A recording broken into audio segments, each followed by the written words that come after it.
change. And when adversaries are forced to move out of comfortable positions, as you know, as military men and women, they're more vulnerable when they're moving in a different direction, which is also the point. Drug overdoses that kill our citizens have dropped. Flows of fentanyl, a weapon of mass destruction, are down 56%.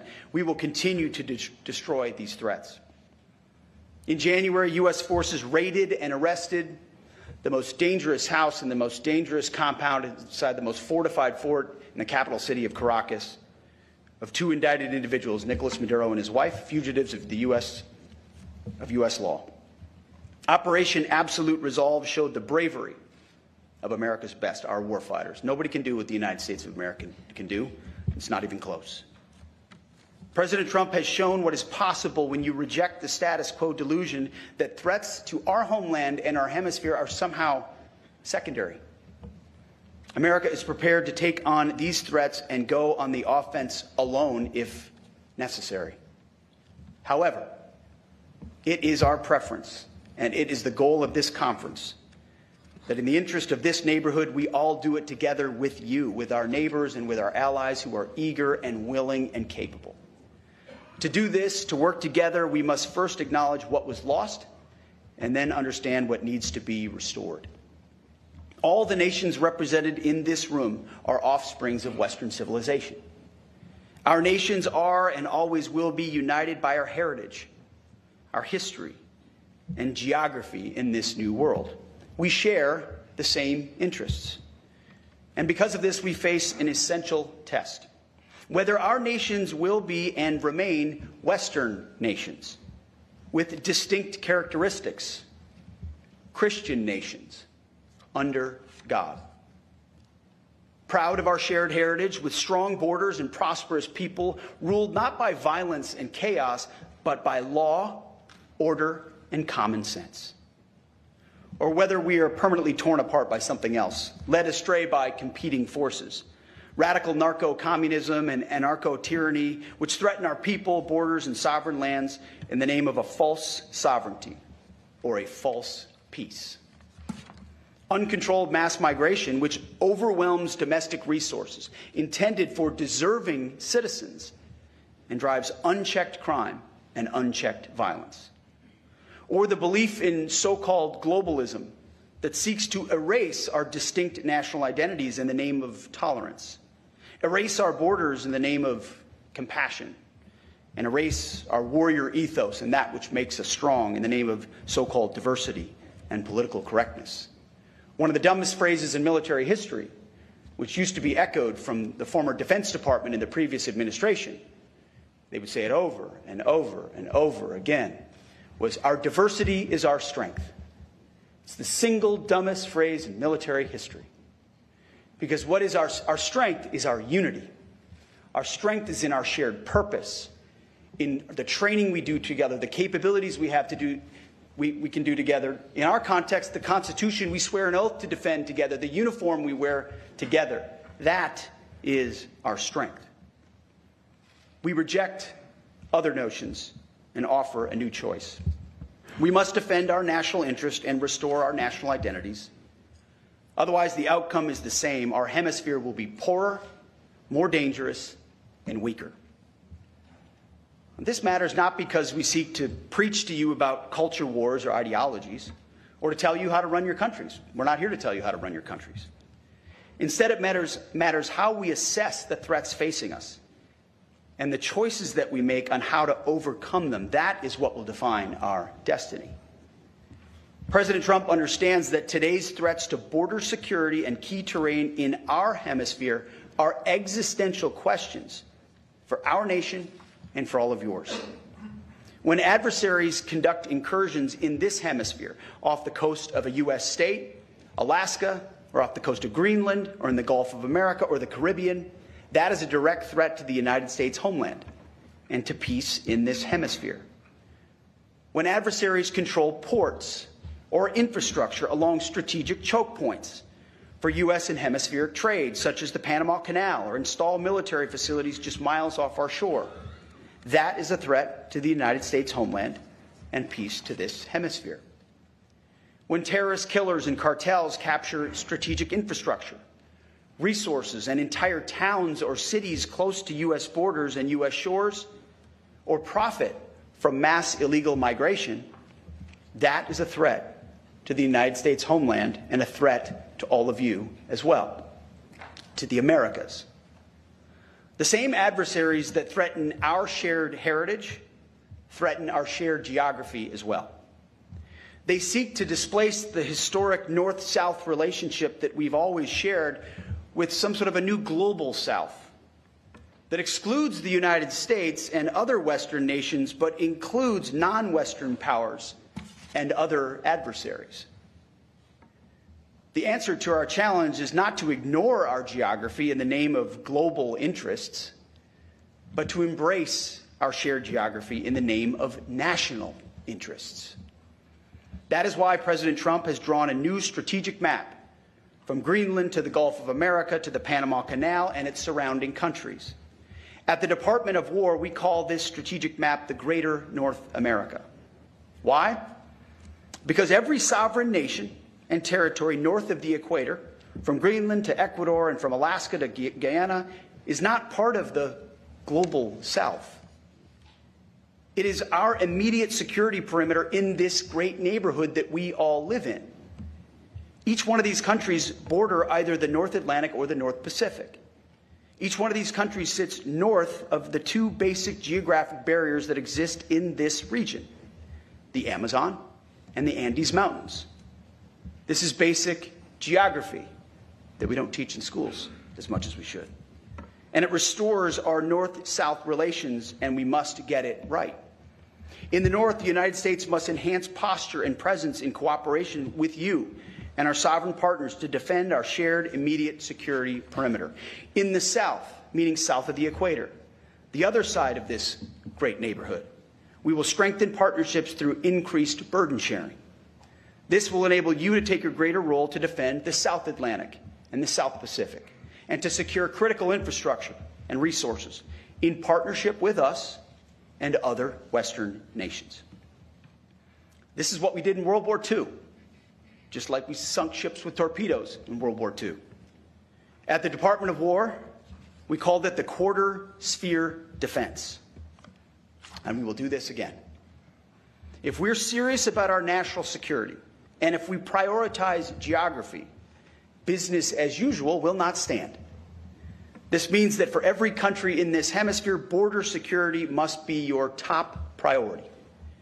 Border security is national security. President Trump said it when he first started to run. You're not a country if you don't have borders, and he's right. President Trump sealed our border by directing the military to mobilize resources and personnel to stop invasion by cartels and other criminal actors. You can do this as well, and many of you have. This also means that you too can and must go on the offense against narco-terrorists. We've had great collaboration with many countries in recent months, and I want to thank every country in this room that has supported our access to find, fix, and finish cartel targets. We have only just begun to work with you. More must be done by you and by us to target narco-terrorist groups across all domains. We will dismantle narco-terrorist networks in this hemisphere, and we will deny access to the state adversaries who support them. We will correct the mistakes of the past, the mistakes of the so-called global South. I want to thank General Donovan, who has been an excellent partner and a great new leader here at Southern Command. One of the great mistakes of the past was that our leaders didn't provide the U.S. Southern Command with the support that it needed. It was a command chock full of lawyers and social workers and NGOs, law enforcement. That's changing. General, I'm directing my team to correct these historic failures, to ensure that your command has the resources and staff that you need for this robust mission ahead. It's the least we can do. I want to, absolutely, thank you.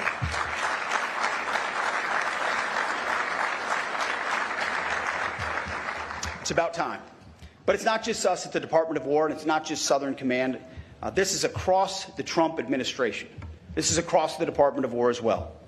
Stephen Miller, thank you for your support and your leadership, for your clarity understanding why this matters to each American citizen and why the War Department is central to ensuring that it happens. It doesn't happen without President Trump, and it doesn't happen without your clarity and your leadership.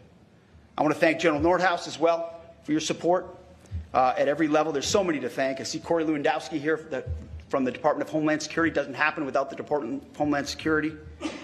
Of course, Joseph Humeyer, the other part of the new bromance between him and General Donovan. Eric Garrissey, who from day one in my office, he was my first sergeant in Iraq. He's one of my senior advisors. Day one, he worked at Southcom for a long time, said, we need to be focused on the cartel threat.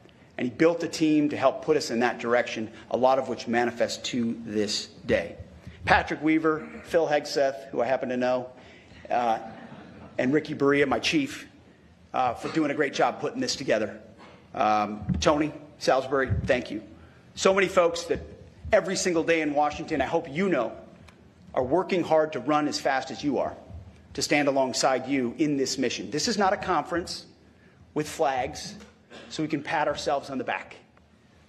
I can tell you that. If I sold that to President Trump as the objective, he'd kick me out of his office.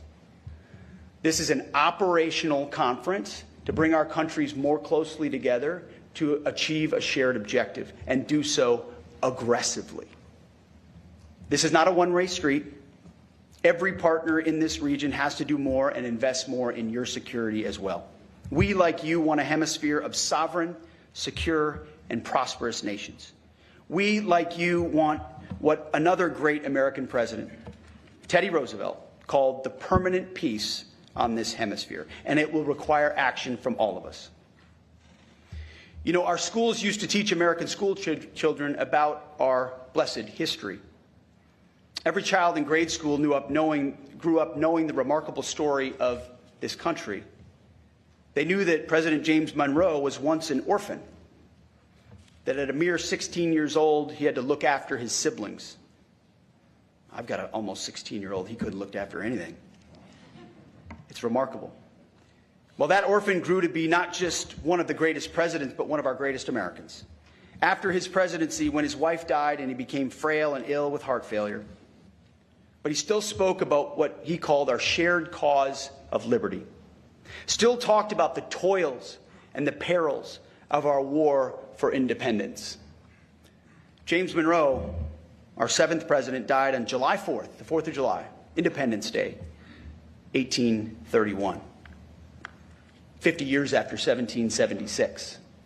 What I like to say is, here at the Department of War, we're in the 1775 business, which is when Americans took up arms before they even declared independence.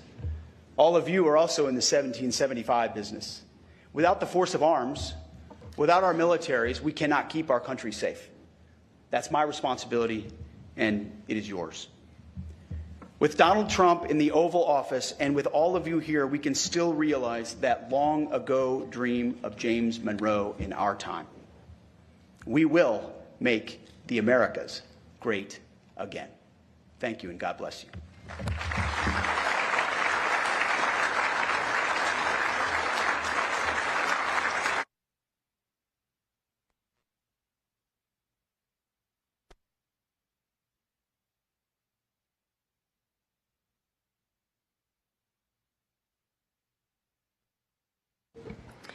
Thank you, Secretary Hegseth. We now invite each of our partners to provide short remarks. Please deliver your remarks seated at your chair instead of coming up to the podium. Prime Minister Phillips of Guyana, you have the floor.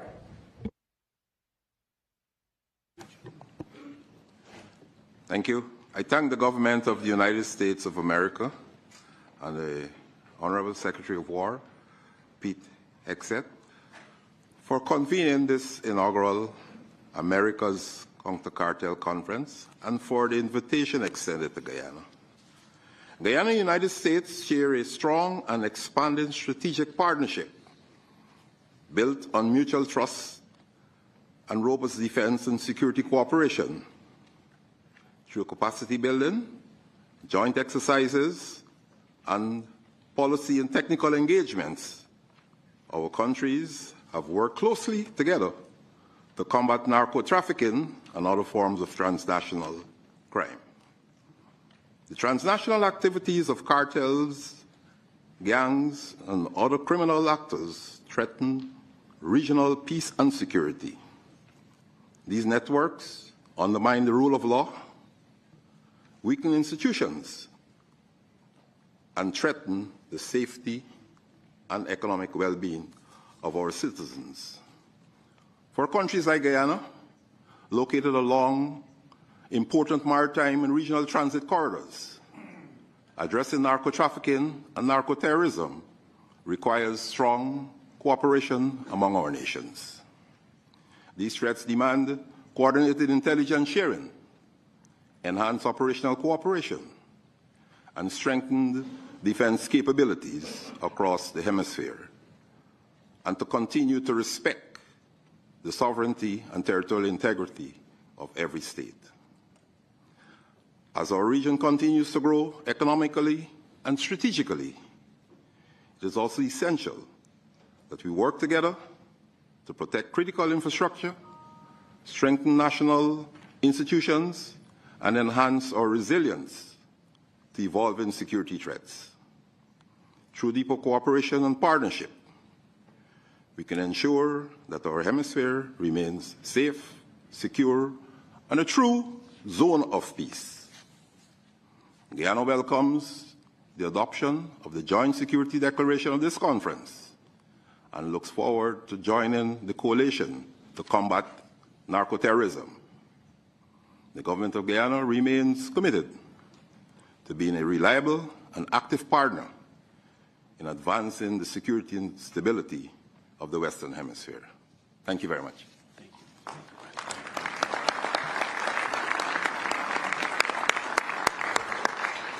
Thank you, Mr. Prime Minister. Lieutenant General Presti of Argentina, you have the floor.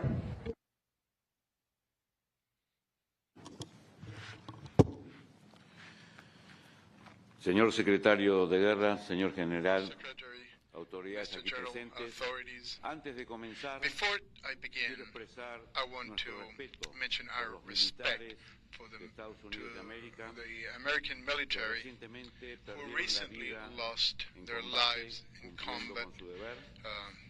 following their duty.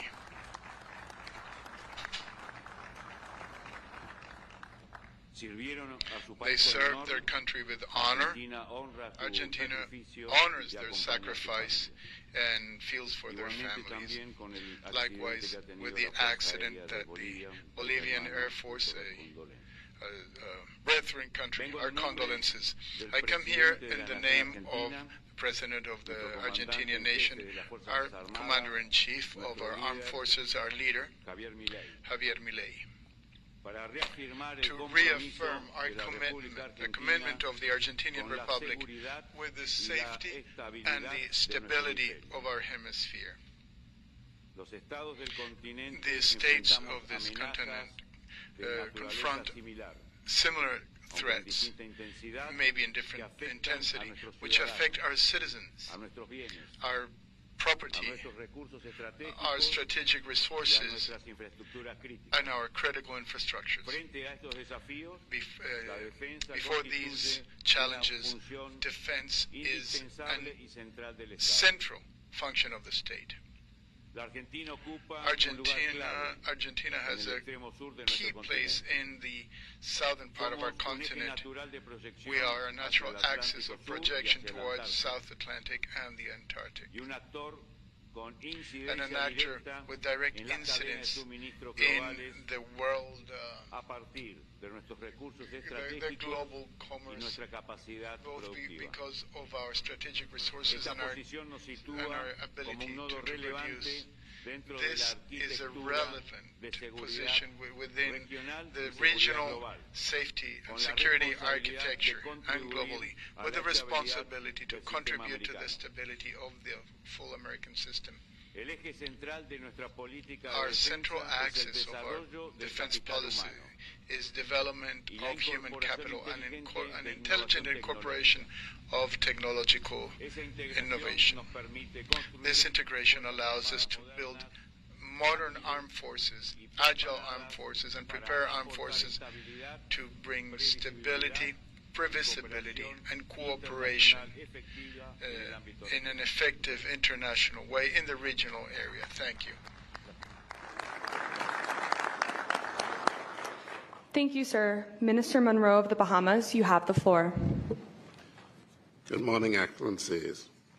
On behalf of the government and people of the Commonwealth of the Bahamas, I extend warm appreciation to Secretary Hegseth and the government of the United States for convening this conference and for the seriousness of purpose which it signals to criminal networks across this hemisphere. Let me be direct. This gathering is a declaration that we will no longer permit cartel networks, narcotics traffickers, and organized criminal enterprises to exploit the gaps between and within our jurisdictions. And the Bahamas stands fully committed to that declaration. Allow me to use this occasion to reiterate that the military cooperation between the Bahamas and the United States must be based on the shared commitment to peace, sovereignty, and security, consistent with our existing bilateral agreements and with full respect for sovereignty and laws of each country and with due regard to the international legal norms.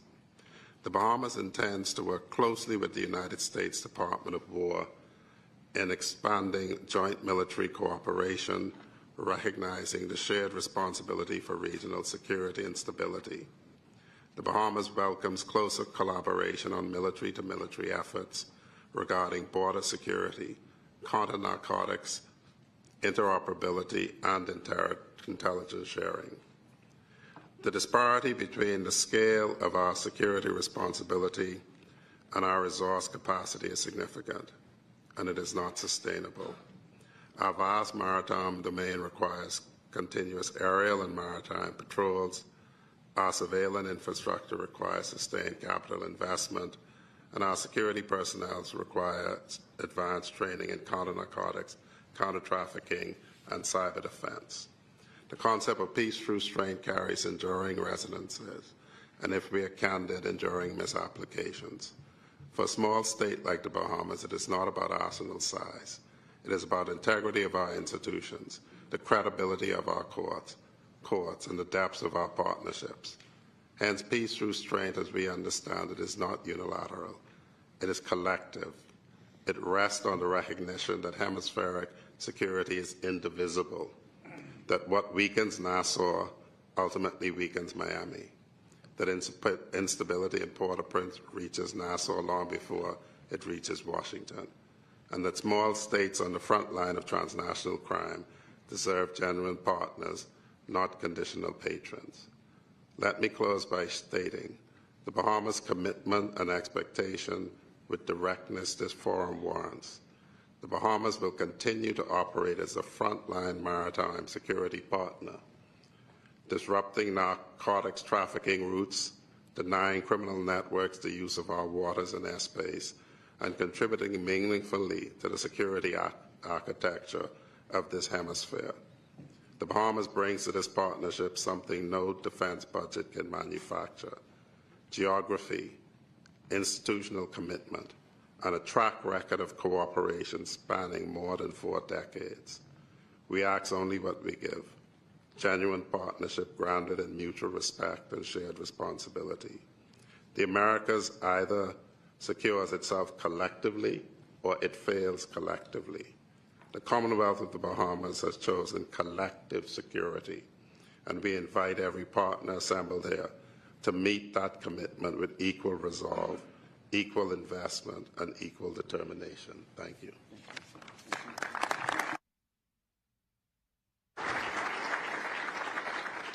Thank you, Minister Monroe. Minister Marin of Belize, you have the floor. Good morning. Secretary Hegseth, General Donovan, distinguished ministers, heads of delegation, and colleagues. On behalf of the government and people of Belize, I extend sincere appreciation to the United States for convening this timely and important conference here in Miami. I thank the leadership of the Department of War for bringing us together around a shared purpose: strengthening our collective response to cartel activity and the transnational crime across the Western Hemisphere. For Belize, this is not abstract. As a small but strategically located nation, bridging Central America and the Caribbean, we sit along key maritime and overland routes exploited by criminal networks. These networks traffic narcotics, weapons, and human beings. They undermine governance, distort economies, fuel corruption, and erode the safety and confidence of our citizens. Cartels and transnational criminal organizations do not respect our borders. They adapt quickly, leveraging technology, exploiting institutional gaps, and moving seamlessly across jurisdictions. Our response, therefore, must be equally adaptive, coordinated, and resolute. Belize remains firmly committed to a comprehensive security strategy that combines strong border protection, maritime domain awareness, intelligence-led operations, and close interagency collaboration. We are investing in the professionalization of our defense and security forces, strengthening our legal frameworks, and enhancing cooperation with regional and international partners. But no nation, in particular Belize, can confront this threat alone. The Western Hemisphere is interconnected by trade, travel, and shared democratic values. When criminal networks destabilize one country, the effects ripple across us all. That is why partnerships, regional and multilateral, are not optional, they are essential. We must deepen intelligence sharing, improve joint operational capabilities, strengthen financial tracking to disrupt illicit flows, and invest in community resilience to prevent recruitment by criminal organizations. We must ensure that our efforts uphold the rule of law, for it is precisely this principle that criminal enterprises seek to weaken. Colleagues, Belize stands ready to work shoulder to shoulder with our partners to safeguard our region. Together, through unity of purpose and action, we can deny transnational criminal organizations the space they seek to operate and build a more and secure, prosperous hemisphere for all our peoples. Thank you.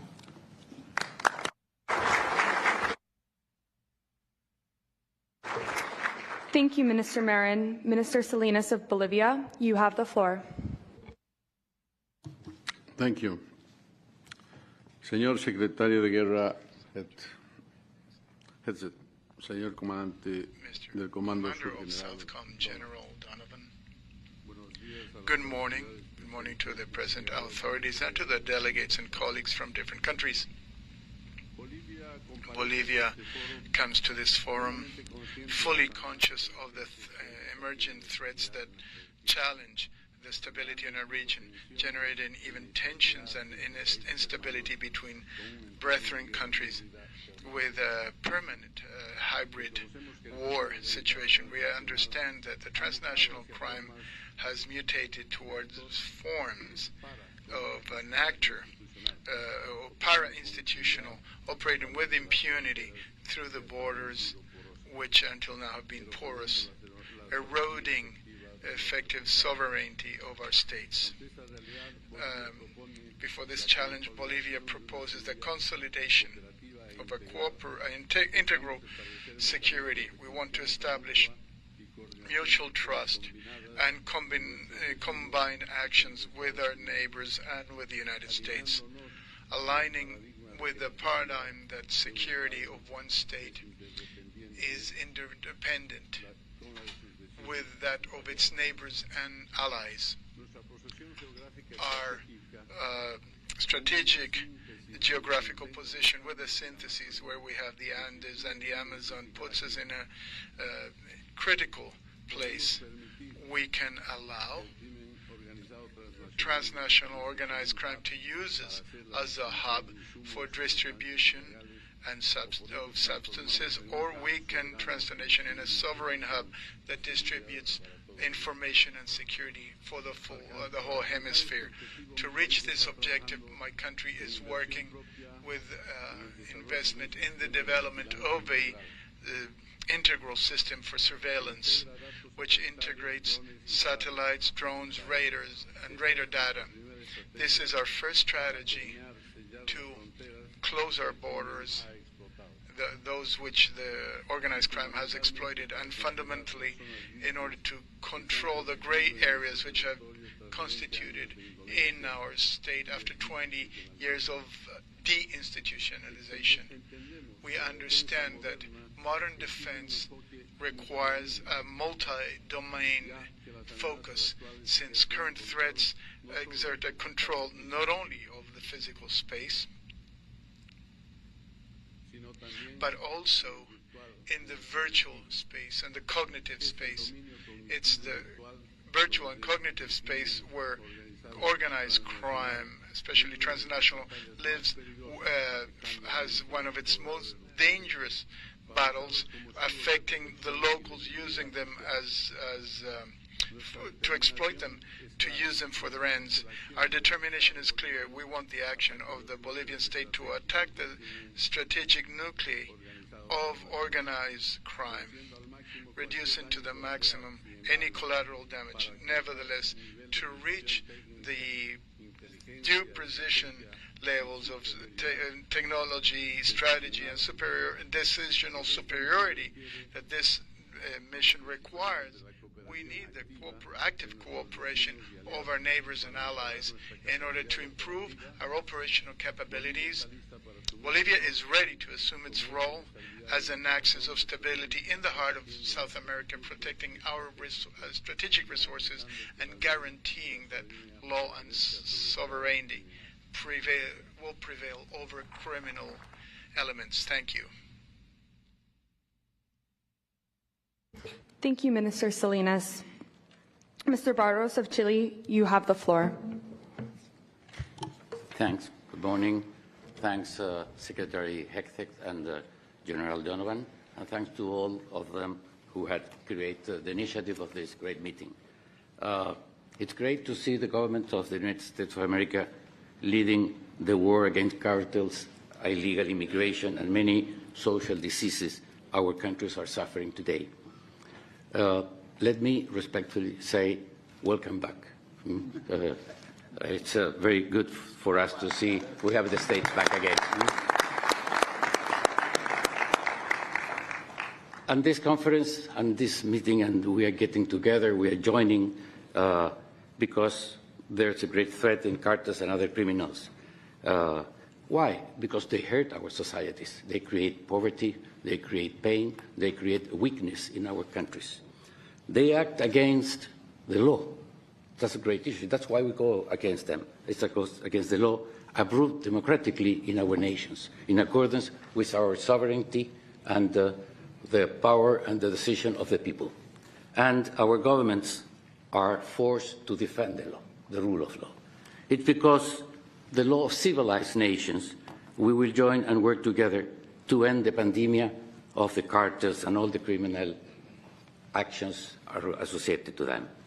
The great difference between them and us is that this alliance is against criminals, and we will fight them. And the decision is to strengthen our work together, as you mentioned, and we will do it in accordance with the rule of law. And we will be tough, we will fight, we will be in a war, because the law is with us, but we will, rather than distract the cartels, it's to impose the rule of law to come back again to our territories. Thanks very much.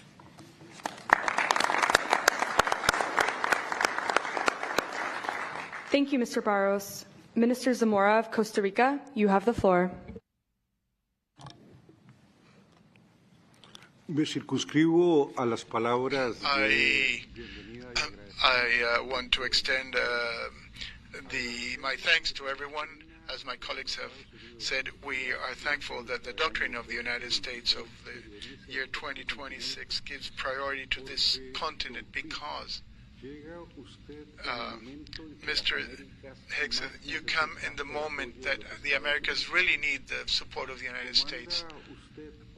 Today, you're commanding, as in the past, Colonel Custer commanded the 7th of Cavalry, supporting the democracies in the continent at the moment in which we really need it. If we had to define the situation of the Americas before this current effort of the United States, we would have to define them as democracies that are committed or they're actually compromised by the power of drug trafficking and cartels. What the United States is offering us today is to work together so that our shared values of democracy and the civic values that we share with the people and the government of the United States become a reality in the whole continent. I'm talking to you from a country, Costa Rica, in which there's more Americans in our country than Costa Ricans in the United States. And that makes us understand how we are brethren, how American and Latin American countries, we're all brethren. The first thing is that my country understood that sovereignty is not a border that the drug traffickers don't respect, but the efforts of justice do. So we celebrated a joint patrol treaty with the United States gives police authority and jurisdictional authority to the American ships when they are in our seas. And this has been an effective deterrent. And today with Southcom, we are working so that all our borders have scanners in surveillance in air, sea, ground, so that no export that comes from the States from Costa Rica is not scanned. So we're going to stop drug trafficking, to use our commerce routes to bring drugs into the United States. And this joint effort that we're doing with Southcom, I think, is the proper signal in the line of creating this joint work. I conclude, Mr. War Secretary, mentioning that there's also the Treaty of San Jose, which gives us the legal framework to increase this cooperation, these joint cooperation in security. Costa Rica is going to propose your name because with the leadership of the United States, our countries must define an operational vice presidency. And for us, it would be an honor if that could be done, if this forum so approves. Thank you. Thank you, Minister Zamora. General Onofre of the Dominican Republic, you have the floor. Muy buenos días. Good morning, Mr. Secretary Hegseth, General Donovan, colleagues, chiefs of delegations in the hemisphere, ladies and gentlemen. It's a great honor for the Dominican Republic to participate in this Americas Conference against cartels here in Southcom, in the United States. It's a space that reaffirms our common commitment with security and stability in the hemisphere. Our country recognizes that to advance in peace, we must ensure the safety of our countries and borders. There cannot be any sustainable development without security. There cannot be prosperity without stability. And our condition as Caribbean nation, which we have a key geostrategic position, we assume the challenge of countering drug trafficking, narco-terrorism, and transnational crime, and the emergent threats that impact directly our societies.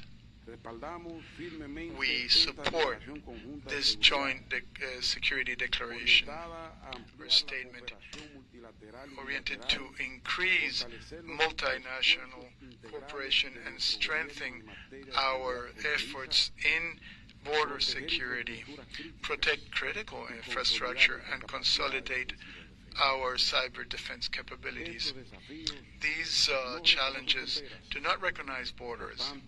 Therefore, our response has to be joint as a region.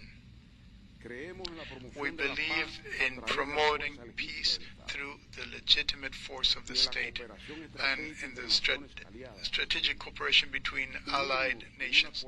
To join in a hemispheric coalition against drug trafficking and other threats is not only an option, it is a historical need. Dominican Republic reaffirms its commitment to stability, democracy, and the development of the region. We are ready to align our priorities, share best practices, that allows us to anticipate risks, deter threats, and protect our citizens. Together, with political will and coordinated action, we will strengthen the safety of the Western Hemisphere, and we will build a more prosperous future for our nations. Thank you. Thank you, General Onofre. Minister Lofredo of Ecuador, you have the floor. Good morning, everyone. I am here today representing the government of the Republic of Ecuador. I stand before this multilateral forum not only as a Minister of Defense, but as the spokesman for a nation that has decided with absolute firmness and political will to confront the greatest threat of our contemporary history, transnational narco-terrorism. We are at a turning point. The decisions we make at this conference will directly impact the security and stability of our future generations. Historically, our nations have shared the values of democracy, freedom, and the rule of law. Today, those values demand a common strategic response from us. On the basis of this principle, our national defense policy aligns with the United States National Defense Strategy. Ecuador recognizes that the border security is an essential component of national and hemispheric security. The threats we face have mutated. We are not dealing with dispersed criminal networks, but with destabilizing structures with transnational scope and links that erode democratic institutions. Narco-terrorist organizations not only traffic drugs, they challenge the legitimate authority of the state and affect the freedom and prosperity of our citizens. The security of our hemisphere is indivisible. Every nation that strengthens its capacities contributes to the regional stability. In this context, Ecuador's commitment to its own security also constitutes an important contribution to the security of the Americas. During the last few years, Ecuador has ceased to be merely a transit country and has become one of the main departure points for drug trafficking to international markets. This evolution of criminal activity has generated a wave of unprecedented violence in our recent history. In addition to this, there exists a structural factor that cannot be ignored. The expansion of illicit crops in the region and the modernization of production and distribution chains. As long as these dynamics persist, the pressure on our territories will continue, confirming that we face a challenge that transcends borders and demands effective cooperation among states. To address this, our government made a clear decision to restore the authority of the state without any ambiguity. Through the declaration of an internal armed conflict, our armed forces and national police, acting in a coordinated manner, are decisively confronting these groups, reaffirming the state's control over its territory and restoring the principle of authority. As the Ecuadorian government, we propose to strengthen cooperation on three specific fronts: reinforcing intelligence and interoperability capacities, modernizing border and port control using advanced technology, as well as a sustained support scheme that consolidates our institutional capacities in the long term. We need to keep in mind that it's not just about combating illicit shipments. It's about protecting our societies, our economies, and our future. Ecuador is willing to do its part. We hope to consolidate together with you, with all of you sitting at this table, a coordinated effort that ensures organized crime has no place in the Western Hemisphere. The effectiveness of that effort will depend on our ability to consolidate it by assuming real co-responsibility and sustaining it over time with the firmness and determination that this threat demands. Thank you.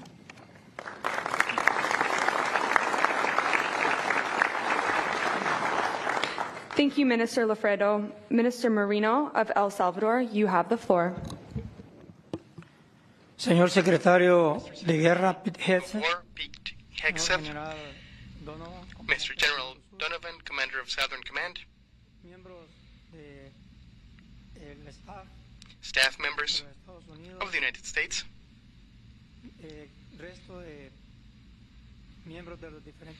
members of the different countries that are here represented. Good morning, everybody. First of all, as Salvadorians, it is an honor to have been selected to be a part of this select group of countries that have shown interest to generate a change in the hemispheric security. I would like to also mention one of the ideas that our President Nayib Bukele has based on to make a transformation that is currently undergoing in El Salvador. He says that the person who forgives the wolf sacrifices the sheep, and that is what was happening in our country. The NGOs, these human rights organizations, always said that you had to protect the children, the criminals, and obviously leaving in the hands of the criminals the honest population.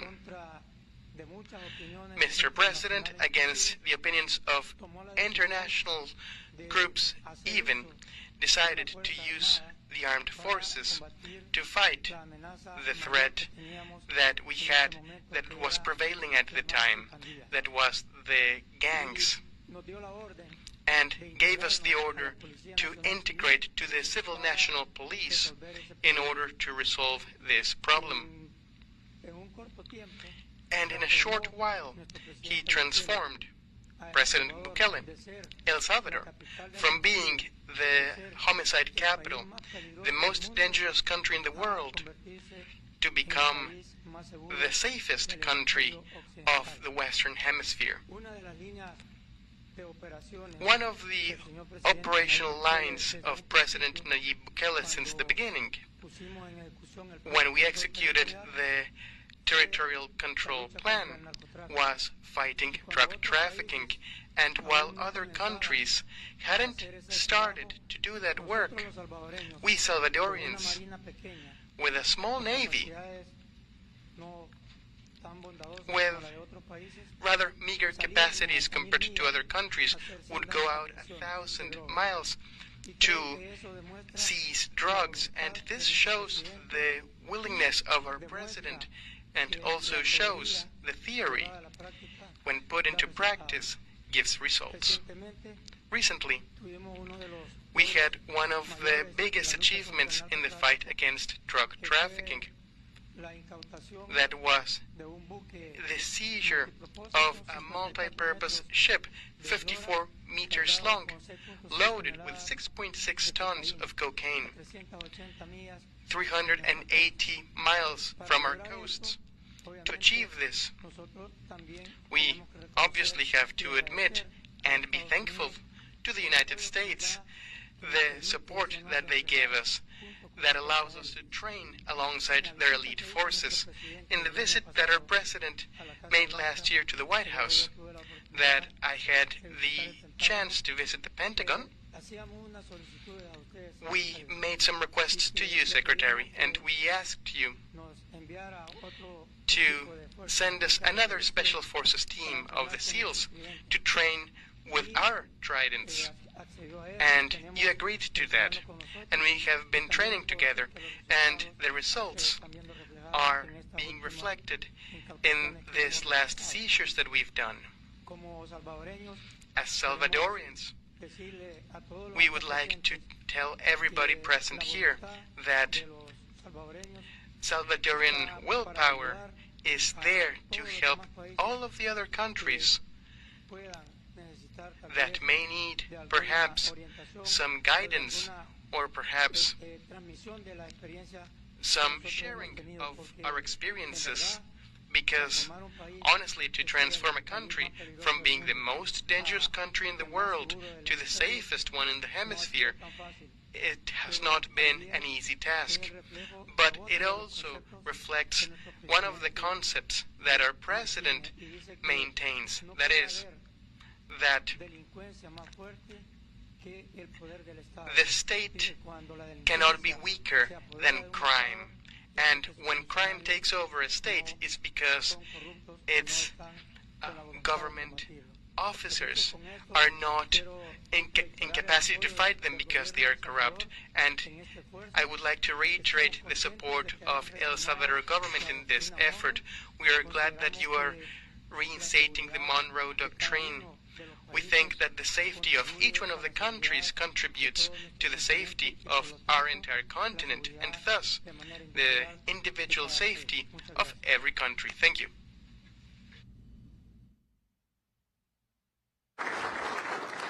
Thank you, Minister Moreno. Minister Sáenz of Guatemala, you have the floor. Thank you. Good morning, everyone. Guatemala say present. Guatemala dice presente. Guatemala says present, and says present as a state that is committed with hemispheric defense for the Western Hemisphere. Guatemala clearly understands that cartels are not just criminal organizations. These are structures that erode the sovereignty, distort the economies, infiltrate the institutions of the state, even acting as filters with extra hemispheric interests. And of course, these organizations do not share our values, do not share our freedom, and do not share the interests of our states. For Guatemala, border security, hemispheric security, is a priority. That is why we are already working in the Fire Belt operation, an operational deployment that secures our borders, mainly the most porous and dangerous one with our sister country of Mexico. And it closes spaces for illegal economies that these organizations bring forth, because we also understand that this is a hybrid threat. We share with conviction that peace is not just speeches and conferences. We share that we need determination, we need capabilities, but we also need real cooperation. And our commitment as Guatemala is not limited exclusively to words. Today, we can say that we have cooperated with 2 detachments in Haiti, assuming our responsibility, a concrete responsibility to restore order and stability in the Caribbean. We believe in co-responsibility across the hemisphere. Guatemala is not an observer at this stage. We aim to be a partner that shares the burden, that invests on our own defense, and that actively contributes to a united front against these criminal organizations and against anybody that seeks to weaken democracies in our hemisphere. Guatemala confirms with deeds what we have historically done. We've always been on the right side of history. And I would like to brag about this. I want to say this again. Guatemala has been on the right side of history. Peace is not the absence of conflict. Peace is the result of legitimate state force, responsibly applied, legitimately applied, but with determination. Guatemala fully believes in peace through strength, in credible deterrence and strategic cooperation. Guatemala believes in a hemisphere where organized crime and destabilizing actors are unable to find a single space to act, much less to prosper. Thank you very much.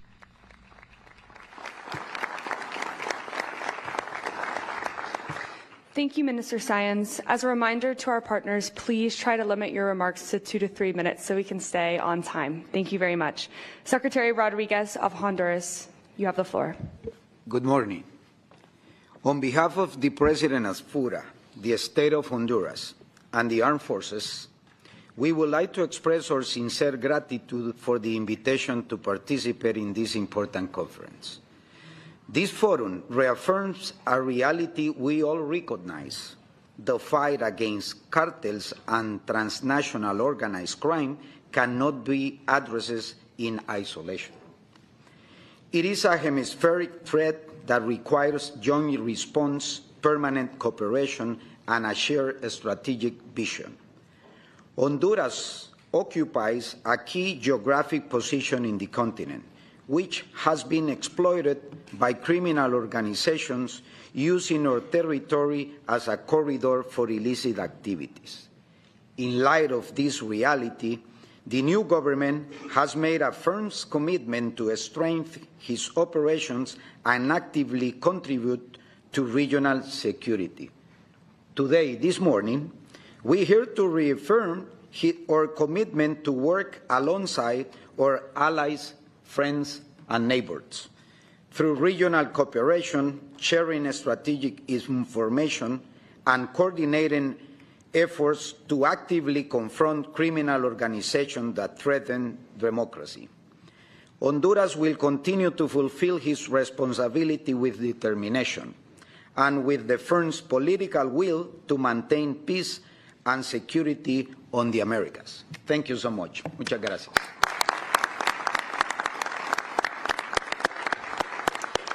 Thank you, Secretary Rodriguez. Ambassador Marks of Jamaica, you have the floor.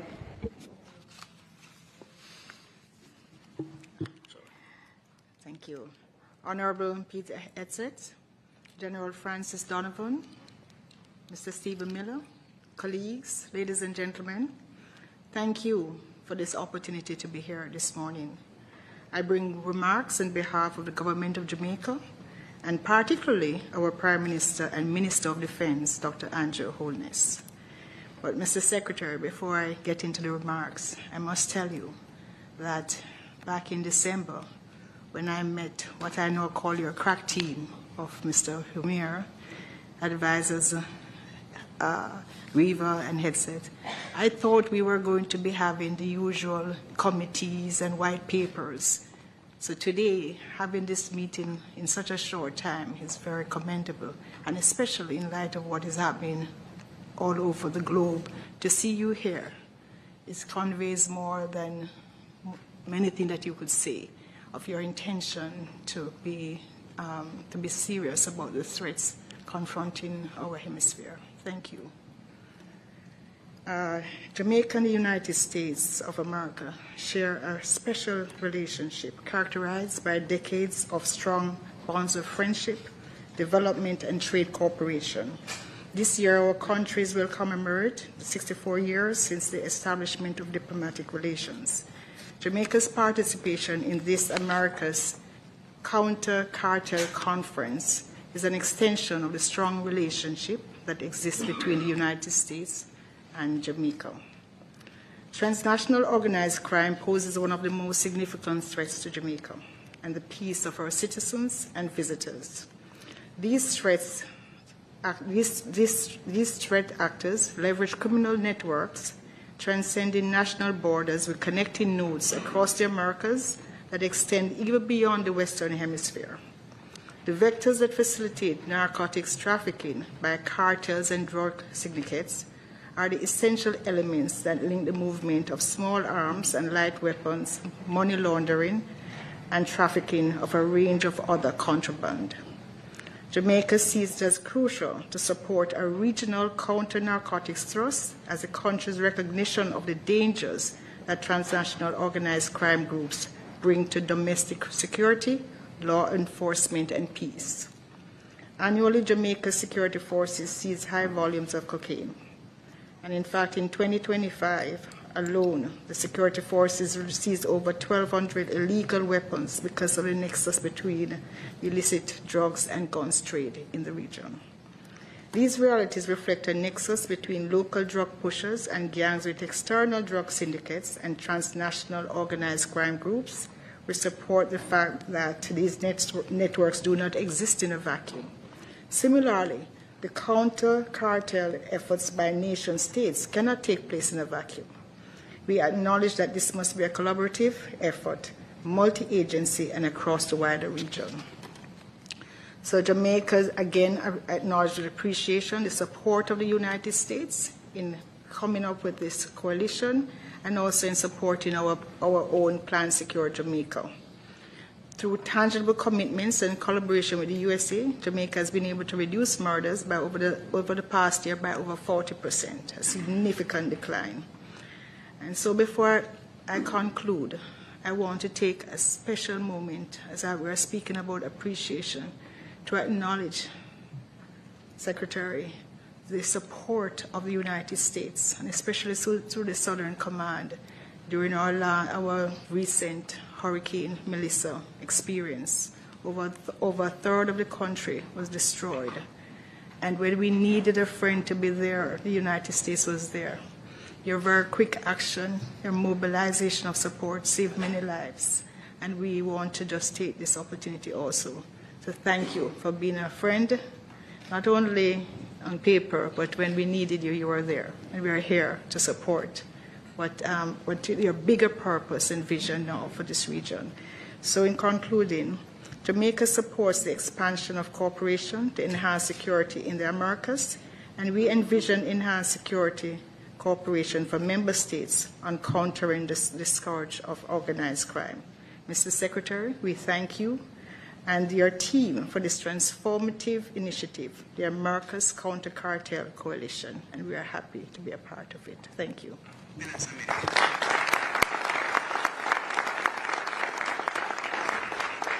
Thank you, Ambassador Marks. Minister Abrego of Panama, you have the floor.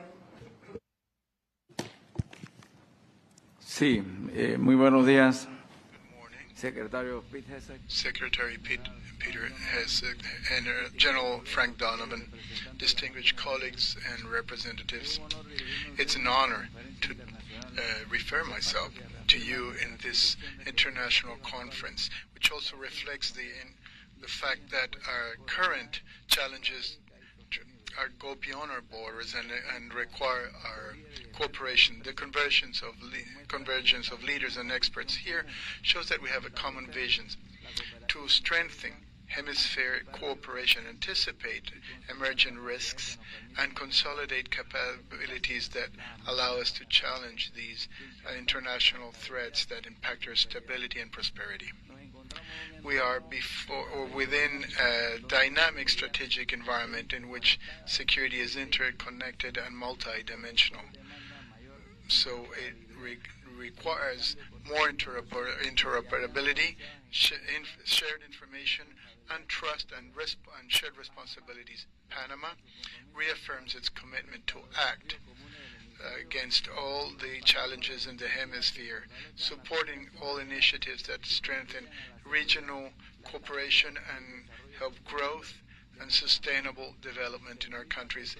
I invite you so that we have a frank dialogue in this forum. We exchange best practices and build concrete actions.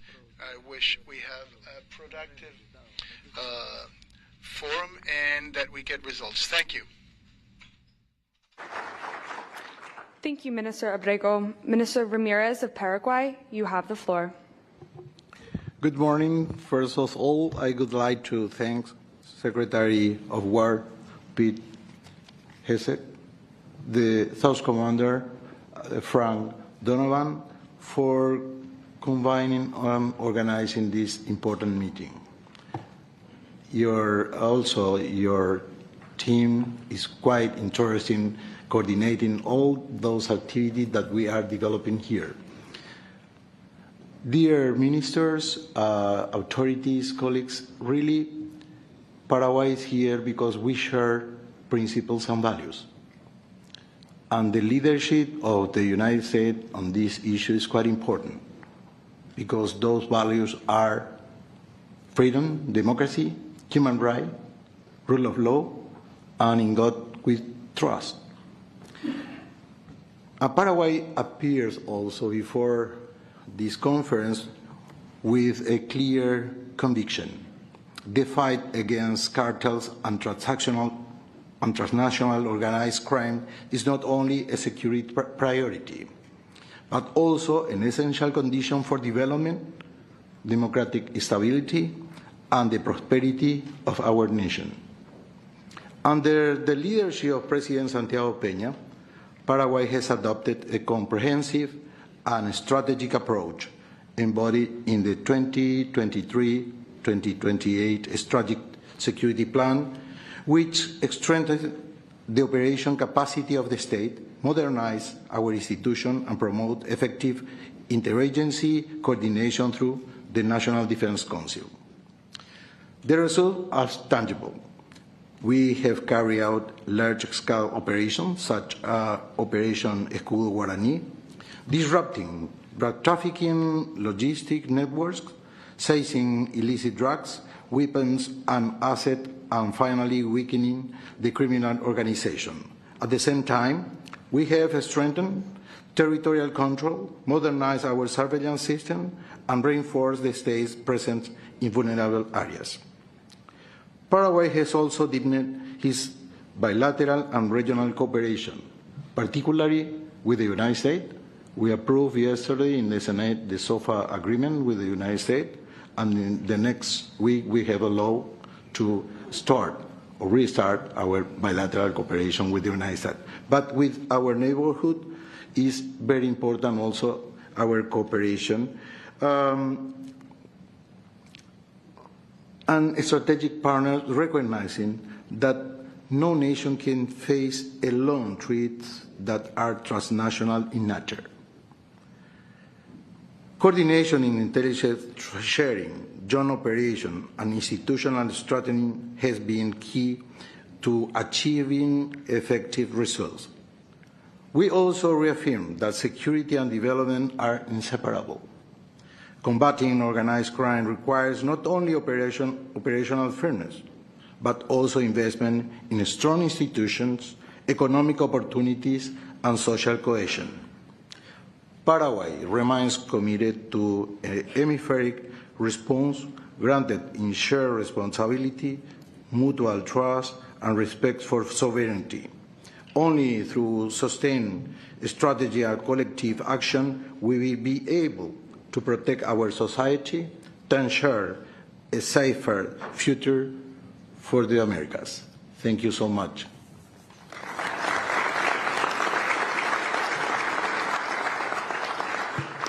Thank you, Minister Ramirez. Minister Arroyo of Peru, you have the floor.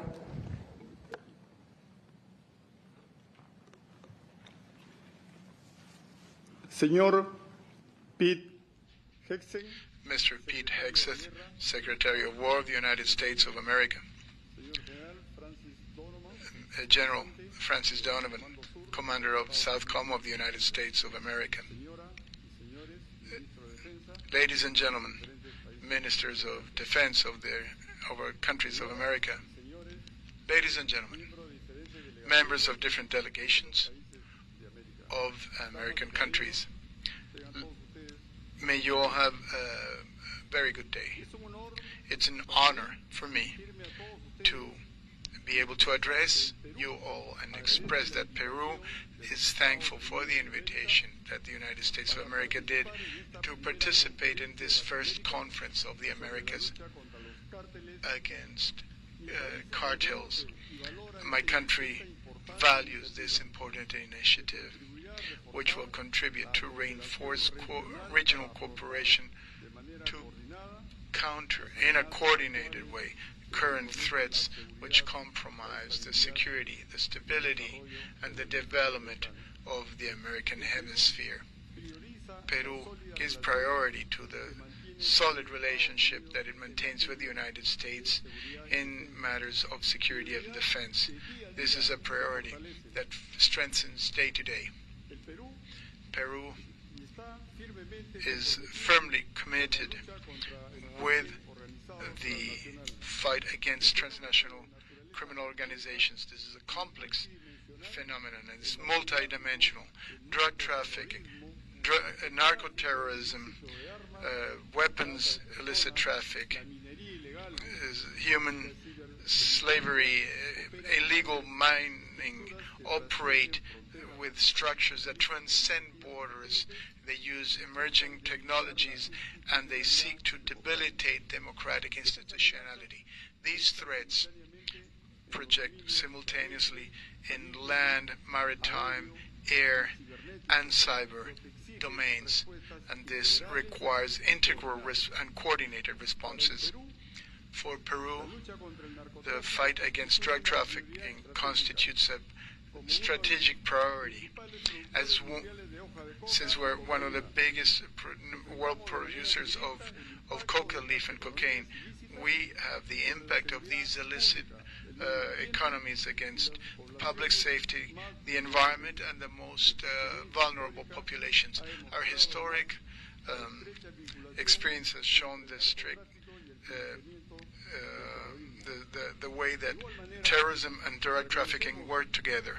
We also recognize that cybercrime constitutes a transnational threat which can only be confronted with sustained cooperation and international effective mechanisms.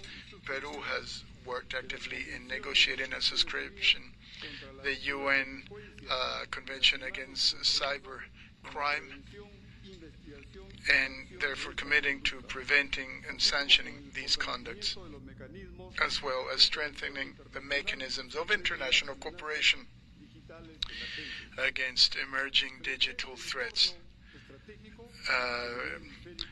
With this strategic environment, we need to be have more interoperability, exchange information,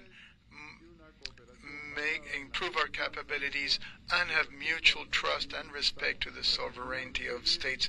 And I just want to end telling you that we reaffirm our commitment with a coordinated action which will preserve regional stability and guarantee a more stable and prosperous hemisphere for our nations. Thank you.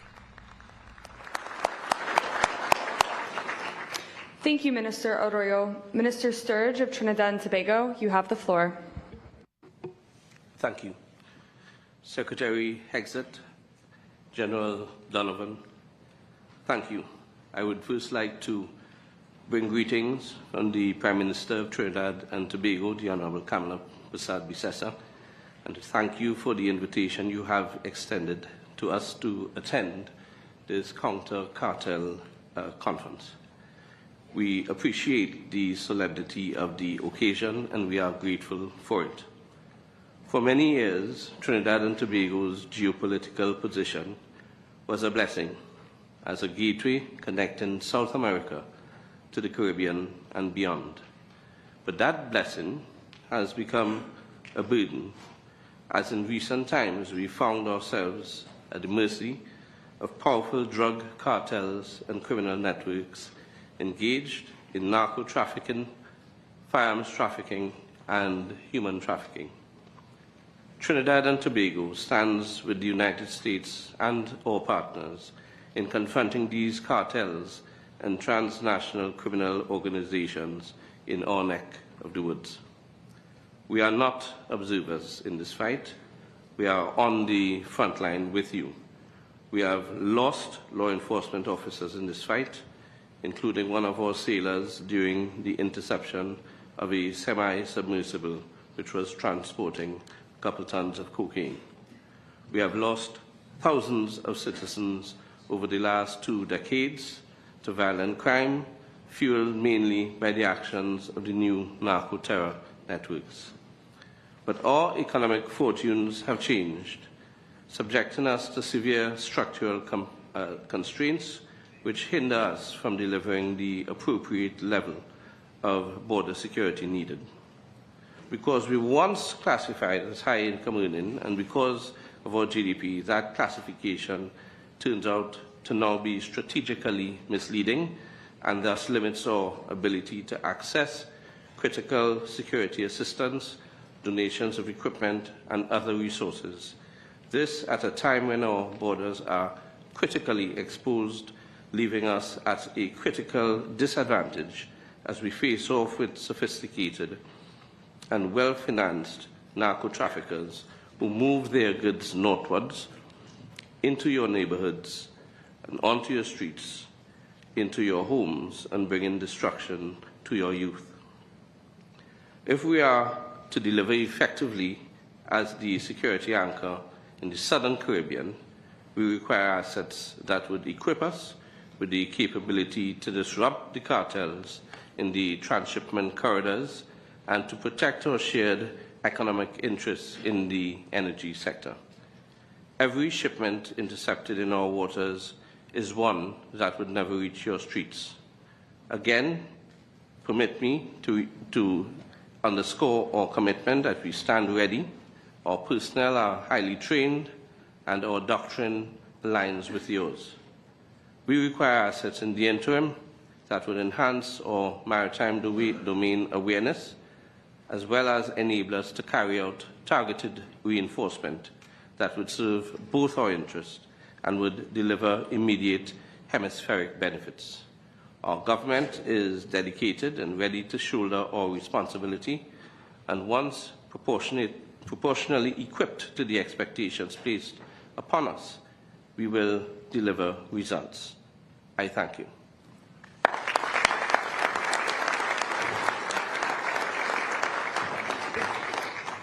Thank you, Minister Sturge. At this time, Secretary Hegseth invites all heads of delegation to join him at the table for the signing of the Joint Security Declaration.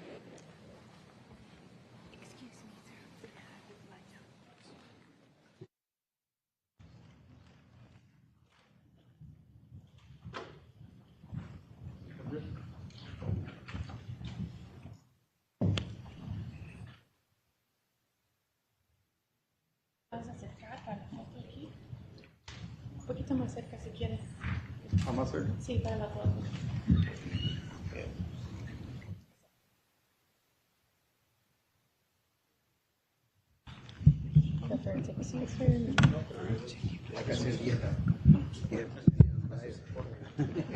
Find your blessing. We can spread out.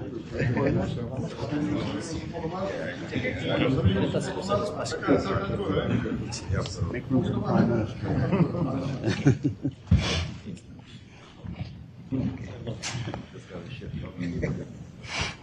You got everybody? All right.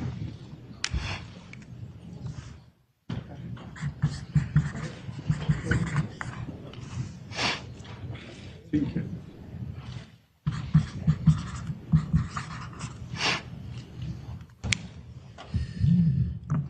I'm the only one that needed to sign because everyone else already has. So here you have it.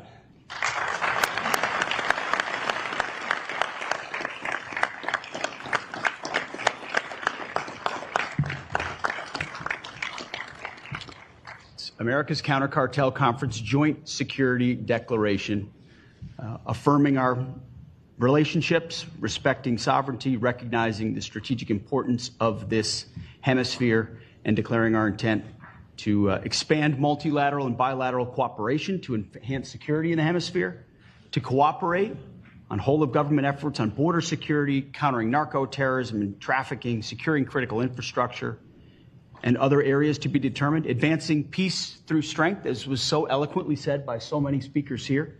It means something to address future threats to our mutual interest and join together to combat narco-terrorism and other shared threats in the Western hemisphere. Signed March 5th, the year of our Lord 2026, in English and Spanish. How about that? Thank you.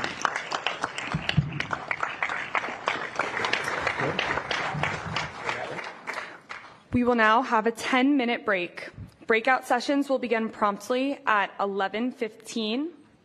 Secretary Hegseth will first host Caribbean nations on the first floor in room 136.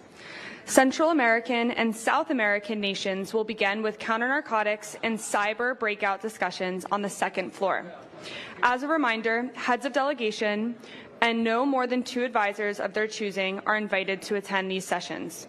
On behalf of the Office of the Secretary...